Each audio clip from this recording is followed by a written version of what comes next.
left side. On my right side, we have Mr. Kenneth Hodgkins of the State Department of the United States of America, and he's the director of the Office of Space and Advanced Technology. And further on that side, we have Ms. Yang Wei, who you know very well. She's the director of the International Cooperation Department of the China National Space Administration. As you may already know, the Committee on the Peaceful Uses of Outer Space last year in 2016 decided to establish an action team on exploration and innovation under the framework of UNISpace Plus 50. This action team is formed by states members of the committee, and we have in fact a few states members of the committee that are also members of this action team around the table. We are very happy that we actually filled up the room. And we have the co-chairs, the respective co-chairs of the action team, namely Mr. Hodgkins and Ms. Jiang. We are missing the third co-chair, which is Mr. Al-Khazarneh, Director of the Royal Jordanian Regional Center from Amman. He's not here with us, but I think we can proceed anyway. So without saying too much in my capacity as moderator, I now wish to give the floor to the Director of the Office for Outer Space Affairs to deliver opening remarks. Please. Thank you. I would like really to thank all the participants here for this very interesting technological event, if I may say so, and thank you very much for having organized this video conference, this event and video conference. I'm really very pleased to address GLEX 2017 in my capacity as Director of the Office for Outer Space Affairs. And really, again, I would like to thank the GLEX organizers, the International Astronautical Federation, and the Chinese Society of Astronautics for the opportunity to discuss the important topic of global partnership in space exploration and innovation. As you know, we are here and we cannot be with you today in Beijing because we had to be here in Vienna. Tomorrow we start the Committee on the Peaceful Uses of Outer Space 60th session. COPUOS, let me just underline that COPUOS is a unique multilateral forum for the consideration of peaceful uses of outer space. Let me also say that it is an inclusive and growing body that is comprised of both major space-faring nations and emerging space nations, with a large number of entities with permanent observer status, and the number, is increasing. Let me also underline that the vision of the Office for Outer Space Affairs is to bring the benefits of space to all humankind, and a key part of the work we undertake is to provide support to the committee. And even if, unfortunately, I cannot be with you today in person in Beijing, let me also say that I recently had the pleasure to spend a bit of time in China. And just a few weeks ago, last April, I attended at the invitation of the Chinese government and together with a delegation of Vienna-based permanent representatives, the launch of the Tianzhu-1 cargo spaceship from the Benchang launch site in the Hainan province. This official visit was the first in a series of similar visits to observe the status of space activities conducted by states and international organizations. Such visits are aimed at substantially strengthening mutual ties between the Office for Outer Space Affairs and states members and also permanent observers of the committee, as well as the promotion of the position of the Office as the main United Nations facilitator that brings space actors together as a catalyst that materializes concerted actions in space cooperation, and as a promoter that builds awareness of the importance of space solutions for dealing with local and global challenges as well as a leading international conductor of capacity building activities that harness space tools for development and promote awareness through the celebration of space achievements and milestones. The information from such visits is expected to be shared with state members and permanent observers of the committee with the intent of disseminating information about national and international space activities from the office perspective and further contribute to transparency and confidence building in international space endeavors. I also would like to highlight a unique upcoming event that reflects the open, inclusive and global spirit of COPUS and the Office for Outer Space Affairs. In Vienna in June 2018, the international community will gather for a special segment of the 61st session of COPUS titled Unispace Plus 50. Unispace Plus 50 will be a historical occasion to both marking the 50th anniversary of the first United Nations Conference on the exploration and peaceful uses of outer space, and to consider the future course of global space cooperation for the benefit of humankind. Unispace Plus 50 will be the synergies between outer space activities and the outcomes of the 2030 Agenda for Sustainable Development, including the 17 Sustainable Development Goals, the Sendai Framework for Disaster Risk Reduction 2015-2030, and the outcomes of the 2015 Paris Climate Change Agreement, COP21. Our hope for Unispace Plus 50 is to develop and start implementing, together with all our stakeholders, a comprehensive Space 2030 agenda to address the contribution of space to operational long-term development, based on the peaceful exploration and of space. Space 2030 will be built on a framework of 4 pillars: space economy, space society, space accessibility, and space diplomacy. Now, in 2016, COPUS endorsed a set of 7 thematic priorities for the preparation of Unispace Plus 50. The first of these priorities is global partnership in space exploration and innovation. An action team, as mentioned by Mr. Stedman, has been established as a mechanism to drive this area of work. It is the only action team established in connection with the Unispace Plus 50 thematic priorities, and as such reflects the importance COPUS places on this area of work. Again, as mentioned already, 3 states, as represented by my co-panelists, China, Jordan, and the United States, lead the action team on exploration and innovation, together with us, and we provide substantive and secretariat support. Now, the objective of the action team on exploration and innovation includes raising awareness of space exploration and innovation as essential drivers for opening up new domains in space science and technology, triggering new partnerships, developing capabilities that create new opportunities for addressing global challenges, fostering dialogue with the space industry and the private sector, and allowing space exploration activities to become open and inclusive on a global scale. A report on global partnership in space exploration and innovation will be produced, which will include recommendations to states. Now, just to conclude, let me say that space exploration is a topic that also many people find inspiration. Space exploration and innovation frequently activate our collective imagination and motivate young people to pursue education and eventually careers in science, technology, engineering, and math.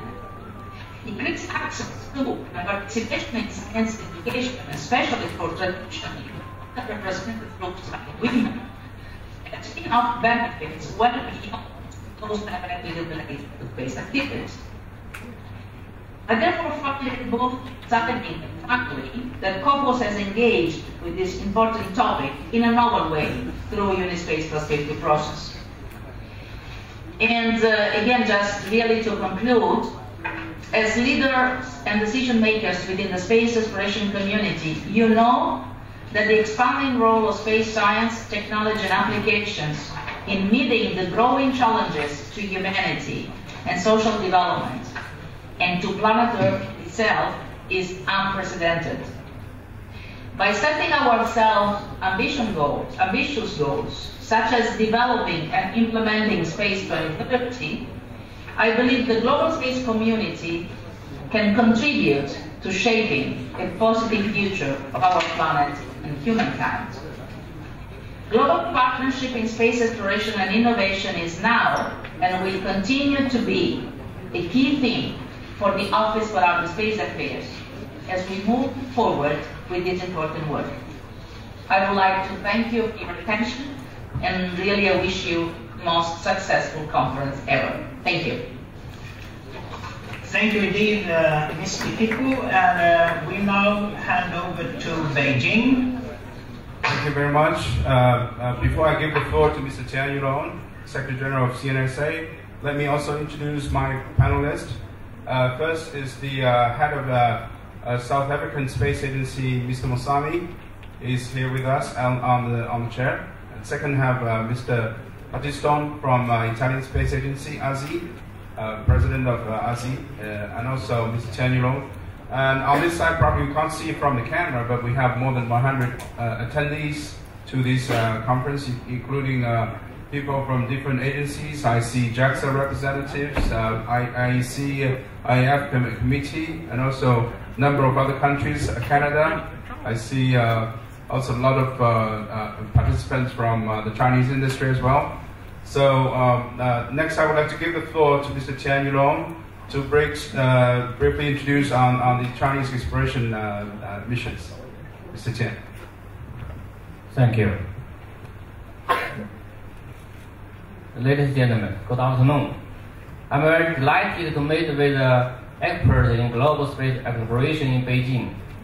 On behalf of CNSA, I would like to extend a warm welcome to our friends. Global partnership in space exploration and innovation as one of UNISpace plus 50 semi-thematic priorities reflects our forward thinking about the future. Action team has made great progress. Today, the global space has evolved into one of the most important drivers of the world scientific, technology, economic, and social development. What's next for the space over the next 50 years? What's the drivers of space exploration? This requires us to think carefully. The global space development is facing two new missions and challenges. One is how to unite together to use space resources of all countries and orientate more space exploration activities to serve economic and social development. The other one is how to unite together to cooperate in the deep space exploration and motivate young generation to explore space. The key of this thematic priority is how to build a global space partnership characterized by mutual consultation, collaborative construction, and win-win. To achieve this, I think we can work from three dimensions. First, establish a mutual consultation mechanism for government in conducting space exploration activities. Since space exploration has become the strategic mission of space countries all over the world, relevant cooperation in space exploration programs and create a community of interest to achieve win-win. CNSA, I would like to discuss with global space agents, organizations, and enterprises about the cooperation model in terms of lunar exploration, Mars, space science programs. Second, develop a collaborative construction and sharing mechanism for space exploration capabilities of space countries. Space technology and capability building features high input and high risk, especially the lunar, Mars, and other deep space exploration activities, which require extensive cooperation between the countries. CNSA would like to carry out various forms of cooperation with space powers, emerging space countries and developing countries.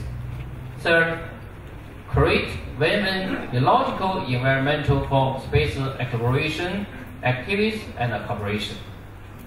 The subjects who will join the future space collaboration activities will be more diversified, among which the government will still play a dominant role. Commercial enterprises will be better formed, and the social members will be an important part. Space activities and space collaboration will be more closely correlated with the economic, social fields, and then create new demands and a new driving force for development.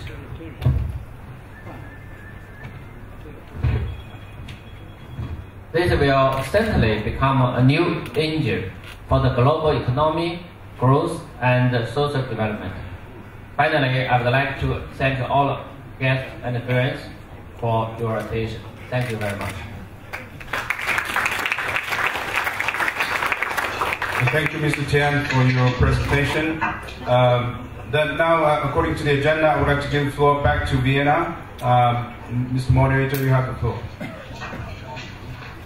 Thank you indeed, and thank you very much for those remarks, Mr. Secretary General. I will now give the floor to one of the co-chairs of the action team, Ms. Jiang Wei. You have the floor, please. Okay, thank you. Thank you very much. Distinguished Mr. Simulated people, distinguished Mr. Tian Yurong, and my co-chair, Mr. Ken Hopkins. So I present to you with my high compliments. I'm Jiang Wei from China National Space Administration. Last year, I was honored to be nominated by the Chinese government as a chair of the action team as one of the co-chairs countries of exploration and innovation. Since the inception of the action team in 2016, China as one of the co-chair countries has been committed to working closely with the co-chair countries, the United States and Jordan, together with other member states to actively carry out all kinds of work of the action team, with great support from United Nations Office for Outer Space Affairs, UNOOSA. In the meanwhile, as a member of the developing countries, China has always been contributing Chinese wisdom, providing Chinese solutions, and cooperating with member states with a more open posture. In the future, China will make efforts to push forward the work of the action team, where emphasis on the following areas. Firstly, promote the idea of science first to enhance collaborative research in space science. China rejects the outdated space cooperation mode with ideological, political strings attached, and proposed to enhance collaboration among spacefaring countries, emerging space countries, and non-spacefaring countries, so as to add new meaning to global partnership and space exploration, and make the space exploration activity more open and inclusive in the global context, and finally, let all humanity share the benefits of accessing to space and space exploration. Secondly, explore the collaborative mode of space exploration. China would like to work with the existing international coordination mechanisms for space exploration and enhance connection and communication with major space agencies and international coordinating organizations, with the aim to promote the development of a new shared vision and roadmap of space exploration, or improve the existing ones. Trans-lunar exploration project, Mars exploration project, space station, and upcoming asteroid exploration missions will proceed orderly as planned. We would like to provide payload cooperation opportunity and space experiment opportunities for emerging space countries and non-spacefaring countries. We would also like to collaborate with spacefaring countries to carry out space exploration activities under the guidance of peaceful uses of outer space and with the goals of scientific exploration. Thirdly, provide space training opportunities. In 2016, the UN affiliated Asia-Pacific Region Center for Space Science and Technology Education, China, had provided about 60 trainees from more than 10 countries with Chinese government scholarships for postgraduate degrees, and more than 400 participants from nearly 50 countries have participated in different short courses in the center. In the future, we will further innovate the ways of cooperation in space education and training, and provide more opportunities for more countries and talents. Last but not the least, promote commercial development of space exploration. We will explore new partnerships, encourage and actively guide the development of commercial space activities. We will seek new and creative solutions and invent new business models. In the meanwhile, as to the global governance, we will continue to guide and regulate the space exploration activities with commercial goals, strengthen international legislation, and promote common supervision and measurement within the framework of the United Nations to ensure the interests of all parties, especially the legitimate interests of emerging and non-spacefaring countries. From the historical perspective, humankind has reached an age of great progress, great transformation, and profound change. In terms of reality, we find ourselves in a world fraught with challenges. No country can be immune to the complex of the world economy and global problems. On the platform of UN Cooper's Action Team on Exploration and Innovation, China stands ready to work together with countries around the world under the guidance of the principle of peaceful uses of outer space to build new partnerships in space exploration and innovation, make space exploration truly an open and inclusive global activity, and harness it to serve humanity and advance human welfare in a broader, deeper, and higher level. Thank you for your attention. Thank you indeed, Ms. Yang. And we move on to the other co-chair present today, Mr. Kenneth Hodgkins. Please, you have the floor. Great, thank you. Well, it's really a pleasure to be able to participate today in this global networking forum on space exploration. I greatly appreciate all the work that Simonetta and Nicholas have done, and also my colleague Ms. Yang and Mr. Tien. I want to say hello because we've done some great work together. And what I want to do is kind of provide some, a different context in what is going on with the action team. The first thing is that we the United States has had very, very successful cooperation with China on civil space cooperation. We had civil space policy dialogue that has met several times and has resulted in some very useful work. The other area of cooperation is in global navigation satellite systems, where we have a regular dialogue on GPS data cooperation. So this is a very timely event. So I want to add a little context to this action team that I have the honor of co-chairing. We've made a decision among the space station partners to extend the space station utilization to 2024. And we've also agreed collectively that we need to look beyond low Earth orbit. And what are we going to do that will capture the imagination of not only our domestic public, but also internationally. And that vision, it has to go beyond low Earth orbit to the moon, Mars, and other celestial bodies. And the action team within the UN context is looking at how we can use the UN to promote this vision. Obviously, the traditional activities that we cooperate in will continue, but we need big things to do. The second thing is that President Trump, on 4 occasions since he was elected, has talked about space and space exploration. And it comes as no surprise to you that we have a president in the United States that wants to do big things.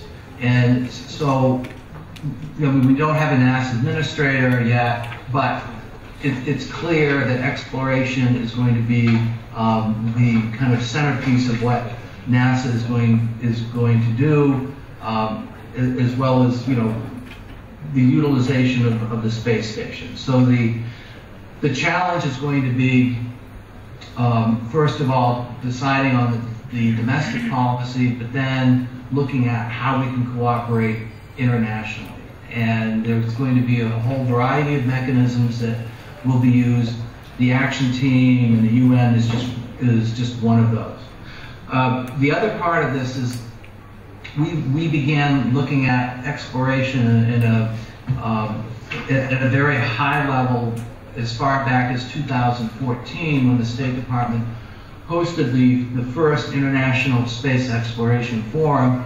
China was an active participant, as well as many, many other countries. We had, I think, close to 40 countries and international organizations that came to the State Department to make the case at the political level as to why exploration is important from an economic standpoint, from a technological standpoint, from a sociological standpoint.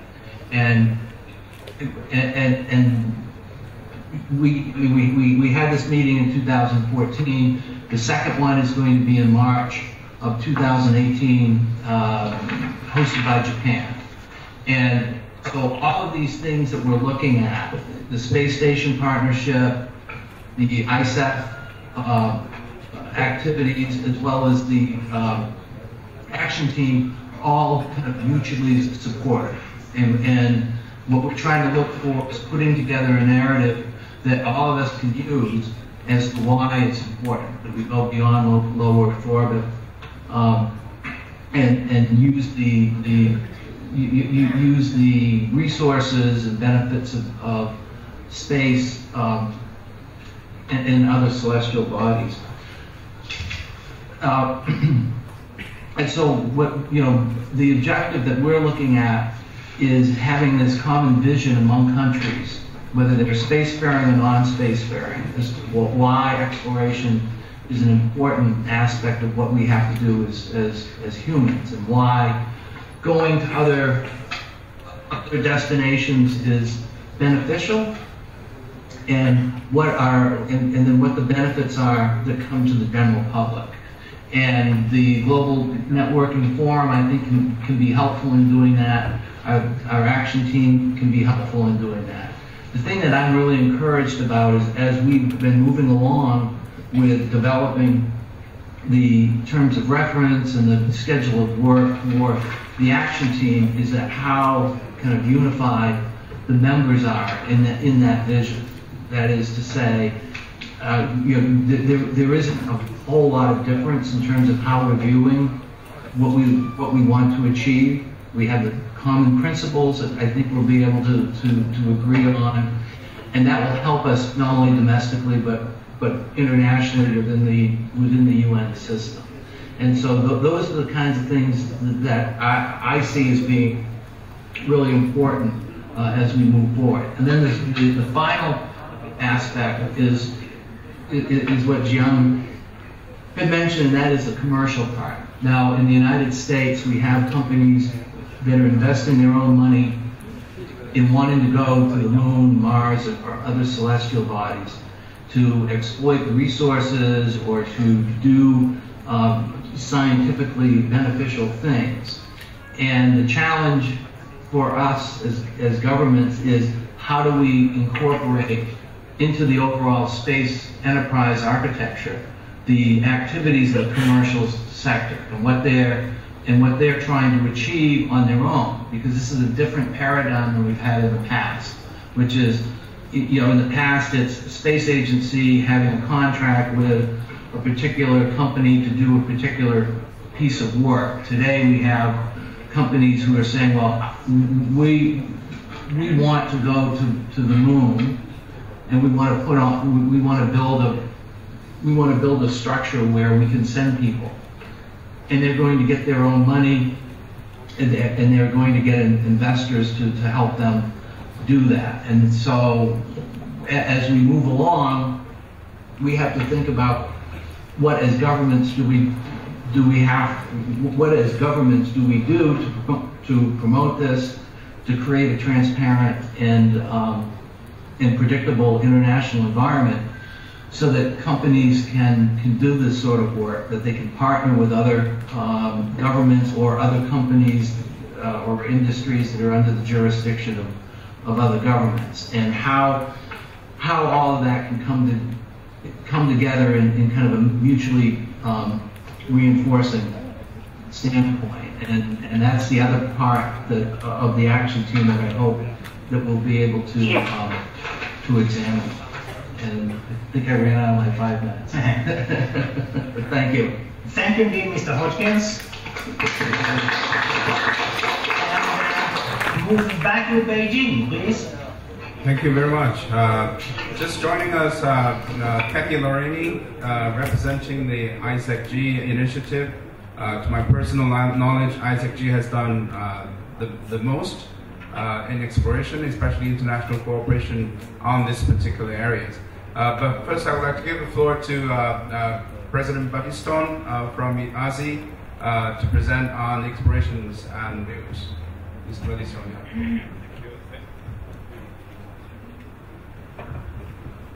Thank you so much for this opportunity, and I would like to greet my friends in Vienna, in particular Simona Di Pippo, which gave some introduction about the global, the UN 50+ initiative.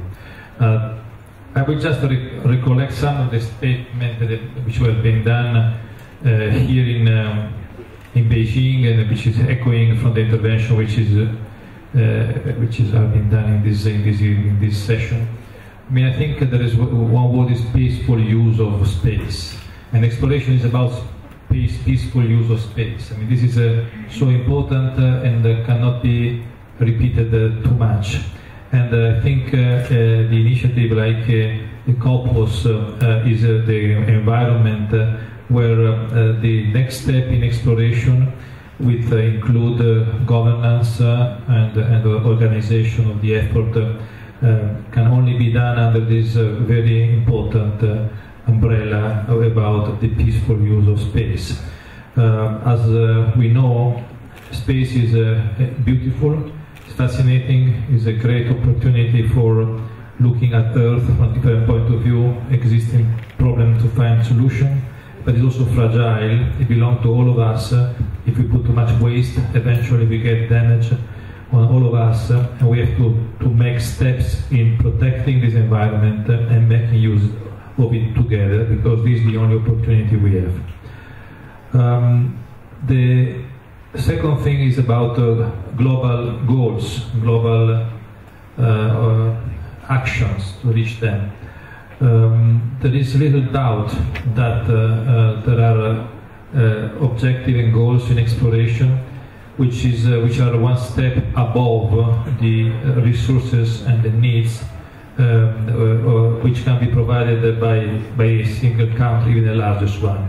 Not because it's impossible, but because there is a limit to the fraction of resources one can put realistically devoted to space, considering the large amount of needs which do remain on the Earth. So I think various spacefaring countries are doing excellent development. We do have a multiple navigation system. We do have a multiple weather observing system, multiple climate observing satellite system. With several satellites going to Mars or to the Moon. But eventually, if we want really to go farther than that, probably we have the need of making use of something which space can provide very well: international collaboration, global goals, ambition to reach a dream, which is something that humankind share everywhere and on all countries, and making use of that, contributing to making a better world. Clearly, space has this fantastic aspect of having not only the capability of starting dreams and an ambitious goal, but also contributing to science, and exploration is about science. If we go to Mars, we always had a hope to find traces of something which is telling where we are coming from, but also some economical element in space. People talk about that. Some countries made laws about it. I think it's a wise idea. I don't know where we'll come, but maybe it's not so far as we were thinking just a few years ago.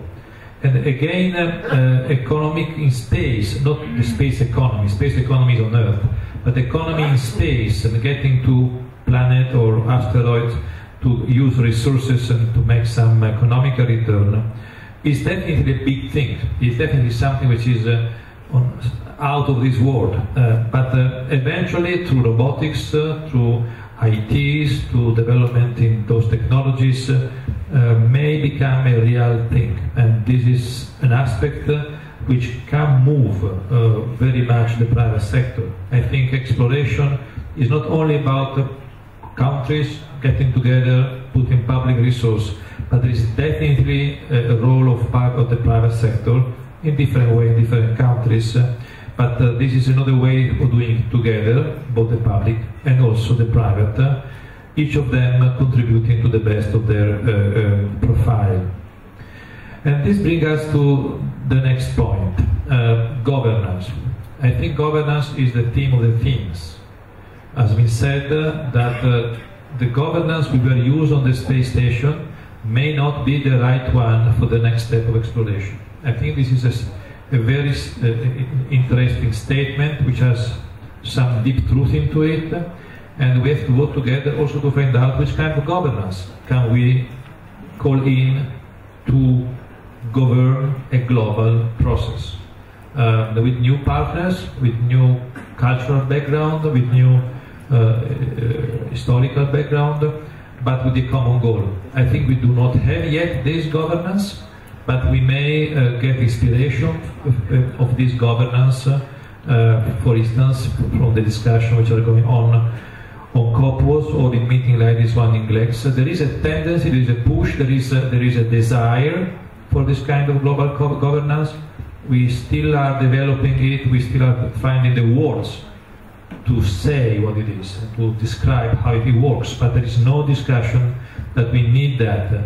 In some previous discussion with our Chinese colleague in Colorado Springs, there was a discussion about governance, and there were proposals about the space station, International Space Station-like configuration. But there was also a proposal which was quite an interesting one, you can get to a goal with one single horse or using a series of both, each of them traveling to the same goal in a different manner, by different timing, different size, but contributing to bring part of the good to the destination. And I think we should think something like that. It's more like a multiple activity done in a coherent fashion, keeping the goal in front of us, but using tools of governance which give to everyone the right and the dignity and the role that they deserve. Just the last point, somebody said that we do have now in the United States a president which is looking for big things. What is bigger than space? What is bigger than a global action, a global collaboration, a global goal to do the next step in exploration? I think it's a really big thing and require a big mind, a big will, and a common goal and common effort. Thank you so much.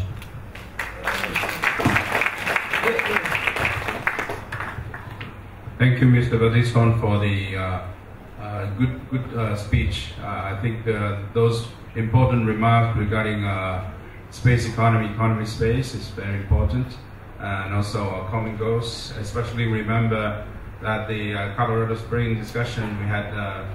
Mr. Gerstenmaier mentioned about the gateway and all the cooperation on explorations and the fleet issue. Of course, these are many important ways to achieve the same goal. Next, I would like to give the floor to President of CNSA. You have the floor. Thank you, Chair. So I want to just reflect on this question around global exploration and new space plus poverty from a developing country, emerging space nation perspective. I think it's also important just to pause and reflect as to where we come from. We can't hear you. We have lost contact. Now. Can you hear me now? Now we can hear perfectly. Okay, great. What I just started off by saying is important just to reflect where we're coming from and where we're going to as a global space exploration. So if you look at how the space policy has evolved over time, we started off with the Cold War, and it was around technological superiority, national pride. And then we moved into a second phase, which was looking at space for societal benefit. And we looked at GNSS and satellite telecommunications and applications and so on. And now we are moving to the third phase, which is global exploration, global partnerships. And so the question you need to ask is, so where does this put emerging space nations? And is there anything for us to grab onto? And I think the answer to that is definitely yes. Because I don't want to be 50 years from now, 100 years from now, be blamed by the future generation for not doing enough to allow emerging space nations to be a significant player in terms of global exploration. I think there's what Roberto had indicated around the governance is very critical for us in terms of, does the governance framework allow for emerging space nations to play a meaningful role? And I want to look at it from two pillars specifically. So there's the four pillars of space economy, space society, space accessibility, and space diplomacy. But let's look at two of them. The first one is around space accessibility, and we talked about infrastructure and HCD. And earlier this morning, I made the comment that not every country can afford or should be developing launch capabilities.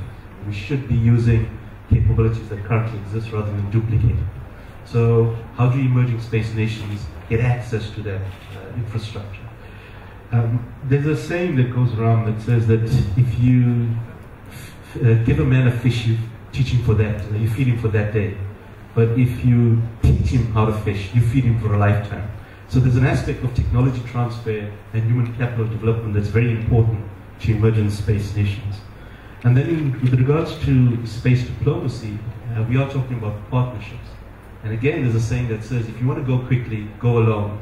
And I think that was quite important in the start of the space era, when we're looking at national pride and technological superiority. But if you want to go far, go together. And this is where we're talking about partnerships. And I think from an accessibility point of view, we're quite excited by the fact that China has signed an agreement with the UN Office for Outer Space Affairs, allowing developing nations access to the International Space Station, because that gives us immediate access in terms of ensuring that we can play a meaningful part in terms of scientific experiments and payloads and so on. And I also want to make the point that when we look at space exploration, we must not only see it as spacecrafts going out into outer space, but there's also the ground segment and the ground support. For example, South Africa will not have an ambition to go to Mars just yet. It might be a few decades away. But we are playing a contribution in the sense that we are looking at hosting a deep space network in South Africa to support the Mars mission. Without that, the Mars mission might be limited. We're also hosting one of the biggest radio telescopes on the continent. And that again is space exploration, because from understanding the universe, we only understand about 5% of the universe. There's 95% that we have not explored. And instruments like the Square Kilometre Array allows us to make new inroads in terms of understanding the universe. And I think that in itself is space exploration. Thank you. I thank Dr. Musami for your kind remarks. The fishing and the fish story is a Chinese story. But it's a good story. We have to know how to fish. Yes, and also you're talking about using utilization of the existing facilities, especially access to space. Those are very important governing issues, as Mr. Baptiste also mentioned. How to set the principle of international cooperation. Next, I would like to give the floor to Kathy Lorini.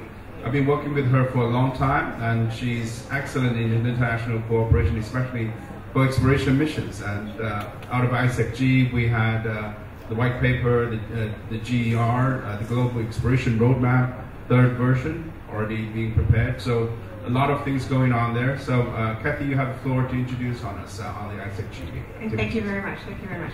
Yeah, so let me tell you a little bit about what ISEG is. ISEG is a fancy acronym. It stands for the International Space Exploration Coordination Group. And it's a coordination forum of space agencies that are investing in space exploration and have an interest to look for opportunities to collaborate and cooperate in advancing their common vision. So what is this common vision? Well, the common vision that led to the formation of ISEC is called the Global Exploration Strategy. It's a document that was produced in 2007 by 14 space agencies at the time. And it represents their common desire to send humans beyond low Earth orbit, using Mars as the inspirational, aspirational, long-term goal, but recognizing that there would be steps along the way to get to Mars, and recognizing that there are other interesting destinations which are imaginable for humans to live and work, such as the area around the moon, such as asteroids and Mars. So this vision talked about how agencies could work together to enable exploration of places where humans can someday live and work, and also do that together with robotic partners. So the idea is that a lot of robotic missions have already visited these destinations and will continue to do so to advance science questions, but also to perform maybe some precursor functions for future human missions. And these robotic missions teach us a lot about the destinations that can prepare for human exploration eventually. But that also, when humans do go, the benefit of sending humans to these destinations will be enhanced by continuing to work together with robotic explorers. So this is the vision that's documented in the Global Exploration Strategy, and the agencies in the ISEG are basically working together to try to advance this vision. And as Zhu Yansong mentioned, the Global Exploration Roadmap, and that's a critical product of the ISEG. It is sort of a, if you have this vision, it's a further elaboration of the the steps that can be undertaken to get humans on the surface of Mars. And it begins with the International Space Station. It begins with LEO, the recognition that the nations participating in ISEG, as well as the 90-some agencies that are doing work on the ISS, can use the ISS as a way to build their space exploration competence, get new knowledge, start tackling the challenges associated with sending crews further. So the ISS in low Earth orbit represents a key part of the common vision. And then next, going to the lunar vicinity, this area around the moon, as a way to enable the first steps of humans in this new and different and extreme environment of deep space, where the radiation is different, where you're further away from home than you are in low Earth orbit. There's a different risk posture. So how do we begin to understand these risks and develop risk mitigation strategies, and how can we do it together? And so by working on this roadmap, we talk about what are our common goals and objectives. So the agencies in the discussion have identified a set of common goals and objectives, which gives us a confidence that there are collaboration and cooperation possibilities going forward. So then we talk a bit about architectures. How could you enable these common goals and objectives to be met? And the work in the architecture sense is trying to respect some principles, and we very much support the work of the ISEF, upcoming ISEF, to try to establish a set of principles that can guide a global exploration effort. But we're using some interim principles to try to help guide architecture development, and that work is led by, as you would imagine, ISS partner agencies, but with a full understanding that everybody would like this to be an effort that includes any nation that wants to participate. So we very much welcome the participation of China in the discussions. It's been a positive addition to the multilateral discussion, and all the ISS partners are committed to a future that creates opportunities for any agency to participate. I will say one last thing. There's a recognition that these exploration missions is not a monolithic effort, right? It's not going to be one, monolithic integrated effort that's managed altogether by a common entity, but that each of the pieces can provide a piece of the puzzle that provides knowledge and advances technologies and promotes human extension into the solar system, inspires and educates, and by working together in ISEG, we try to find opportunities for collaboration and cooperation that can realize the vision. So again, just in closing, it's an agency coordination function, so the stakeholders are agencies, right? It's not an organization that has a mandate of its own or an opinion of its own. ISEG serves the agencies that participate. So when NASA participates in the UNOOSA activity and in the ISEF, we bring to it our expertise that's informed by our discussions within the ISEG. But so ISEG shouldn't be thought of as an entity that has an entity in and of itself. It's really just a forum for agencies to look for opportunities to coordinate and collaborate. Thank you very much, Kathy. Those are very important remarks, especially for international cooperation on explorations. Maybe it's also an opportunity for us to learn probably how to fish on Mars. So I have the floor is back to you, Vienna. Thank you indeed. And unfortunately, we lost Mr. Hodgkins. He had to leave for an urgent meeting. But anyway, we have our other co-chair still here, Ms. Jiang. So I was wondering whether we should have an interactive dialogue now with Beijing and Vienna. And I'm going to ask also the action team members present here in the room, whether they have any questions to the co-chairs or to the presentations we have heard from Beijing. If there is anyone in the room on the Vienna side, including action team members, please, if you have anything you would like to know further. I see no request for the floor.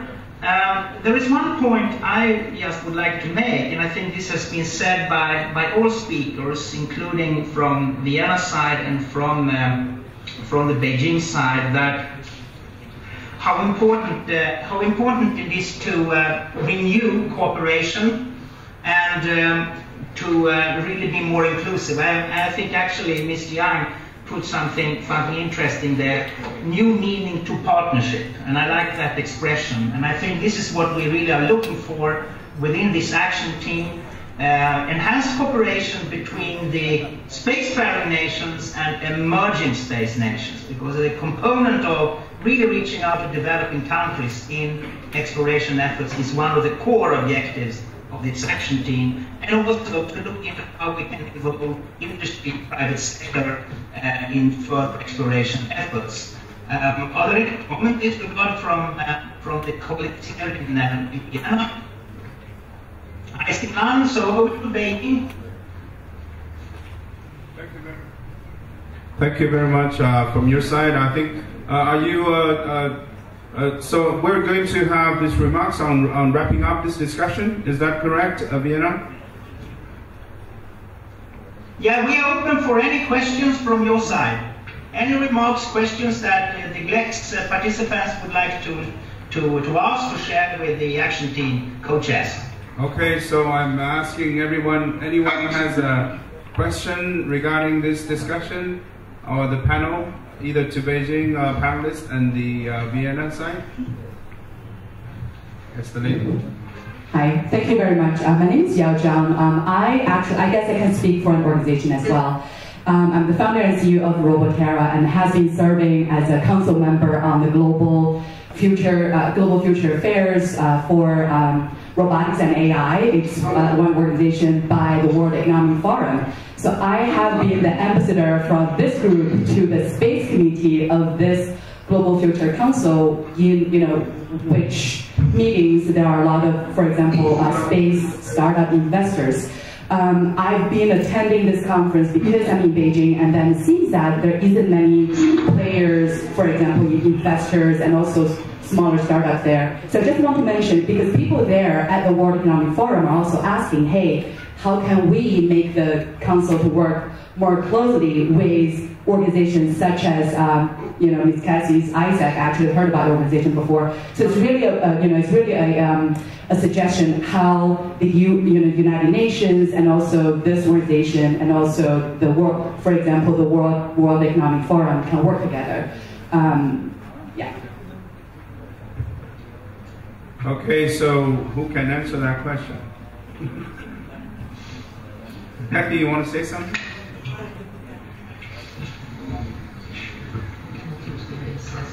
Yeah, so as Zhu Yansang mentioned, we are working on an update to the Global Exploration Roadmap, and in the process to update the roadmap, we as agency have to think about all the stakeholders, right? And it's not just agencies anymore. It's not. There are private companies, large and small, that have ideas for exploring space and are looking to build a business case.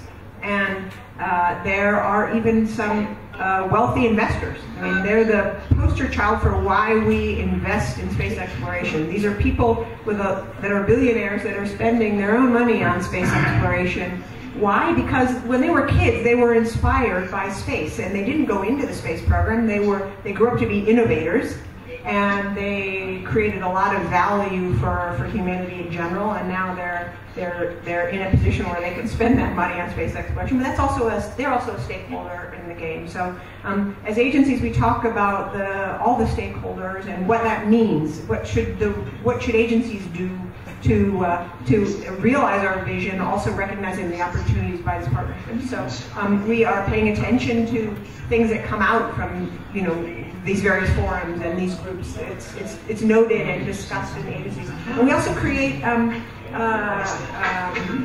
workshops. In the past, before we developed the second GER, we had a couple of workshops, and we'll do the same in this year. We're talking about a few virtual workshops and maybe even a face-to-face workshop in the fall. So look for those, and those become an opportunity to be part of the discussion. Mr. Musavi? Just very briefly, I think we had earlier alluded to the fact that there are many pieces or puzzles that needs to come together. And for me, it's not about the technology, it's not about even the experts, it's about having a common agreement and agreeing how we move forward as a collective. And Roberto also indicated the governance. What is the governance framework that bring all of these pieces together? And I think that's a discussion we probably need to take into Unispace plus 50. Okay, any other questions from the floor? I don't see any questions. Just a remark. No, a remark from Vienna. Vienna calling. Go ahead. No, there's one point that is also equally important. It's not only to do actual space exploration, take part in exploration joint efforts, but it's also to be able to use the data and information that is generated through exploration activities. So I would like to hear if you have any views from the Beijing side on how the importance of really making data and information accessible to a wider community, and really see how we share open access to data, but also how we share data among ourselves, and really to broaden it to developing countries, if I put it in general terms. So is this something that you also have some views on? So who is the question directed to? Now to anyone, even including you, Mr. Moderator. I don't have any data. So probably I'll invite Mr. Vaziston to talk about this, because he's been doing a lot of space science missions and physics missions, and he probably had many data experiences. I mean, data in space are obviously one of the most important aspects. There are certain type of data. There are scientific data looking for far away, but also data looking to the Earth, and data which has also economical value. But I think one element which can be said is the following: those data belong to the people, to the taxpayer. They belong to the mankind, because the effort to get those data often are so large, and those data are so unique, that there must be a way to preserve, especially scientific type of data, in a way that can be told, transferred, made available to the largest possible amount of people. This is not only the free data policy that we do have more often than in the past about Earth observation. That is definitely one aspect of the thing, because the more those data get used, the more application you can get, the more the economy will run. This is okay, this is an important aspect. But we can discuss about the scientific data, the data about how the universe behave, how the planets behave, and galaxy, and these kind of things, which are typically obtained by very motivated scientist teams, which motivate and justify the investment for that, several years of preparation, several years of taking an analysis, and then sometimes they get stored and forgotten, or at least not made available to very large amount of people, which can get each of them a little bit of it, but they can get the answer to their question and maybe training capability or improving their understanding.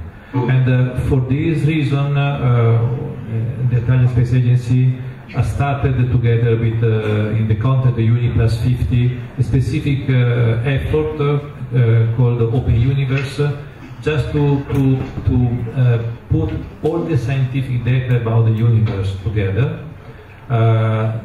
not specifically for experts or for scholars, because clearly there is also a need to have an overall understanding of the data for studying stars, galaxies, and so on, but aiming specifically to the largest amount possible of people of any age, cultural background, technical and scientific capabilities, so making them a facilitating set of tools to understand and to get something out of the data and bring those data to the millions of people, not to the thousands, the millions of people, because this is an heritage of the world. And space can really provide this type of information which belong to everybody and can be reached by generations. And this is a contribution that we are doing, and we are having already 2 meetings, and one is scheduled at the end of the year to prepare for the contribution on this specific aspect, which will take place in the framework of the UNIF Plus 50 conference next year. So I think thank you for the question that was made, because this is really something which we are very much concerned about. Next, I would like to give the floor to Mr. Musami to additional information. I think this is a very, very important question that we should not lose sight of. Just to give you a perspective, I mentioned the square kilometer array earlier on, and we're expecting that from that particular telescope or set of telescopes, we're expecting up to 100 times the global internet traffic. That's the data volume that's coming out of that experiment. And we realize that the utility value of the data, it's not just the infrastructure, but the data itself. And in the last decade, what South Africa has done is that it supported, in fact, we counted up to yesterday, 943 students at master's and PhD levels for scientific studies, big data scientists and engineers. And this is to prepare South Africa. Even the instrument is not there, but we are preparing the ground in terms of using the data. And likewise, if we plug into the global exploration scene, we can start looking at similar interventions in terms of looking at the data issue as well. Thank you very much. Those are very important remarks. I think technologies are evolved and innovations are made to make data more accessible and faster. And you know, using space technologies, using new communication methods, lasers, infrared, we're increasing the speed of data. And thinking about 10 years ago and now, how fast the data can be accessed. We are in a phase of getting more and more data. So I think space will certainly be a new areas for new source of data. Back to you, Vienna. Thank you. Thank you for that exchange. Is there anything you wish to say here in the Vienna side? Anyone wish to say anything? No? Back to you, Beijing. Right, I'm wrapping up this issue. I think we had a very good discussion today, and we think these discussions are very beneficiary to our future actions. We also see from the presentation and speaks today, there are quite a few multilateral issues regarding international cooperation in explorations. The Space Block 50 Innovation and Exploration, the ICCG, the ESAF, and many other initiatives that are doing exploration only, but they are working probably in the same direction. And how to merge these initiatives and to take full consideration of the developing countries' demands. I think this is where UNOOSA steps in and taking full consideration of the space emerging countries, those requirements, and using those hardwares and facilities to what we call it in Chinese is to borrow the chicken to lay the eggs. So how to do that is our common questions. Thank you. Thank you indeed, and if I may, also from our side, to wrapping up, really thank you in Beijing for this engaging video conference, and it actually started on our right path by achieving something unique. We have had an uninterrupted video conference. The solution is absolutely perfect. We can see you, you can see us, we can hear you, you can hear us. And this is a big applause to all of us.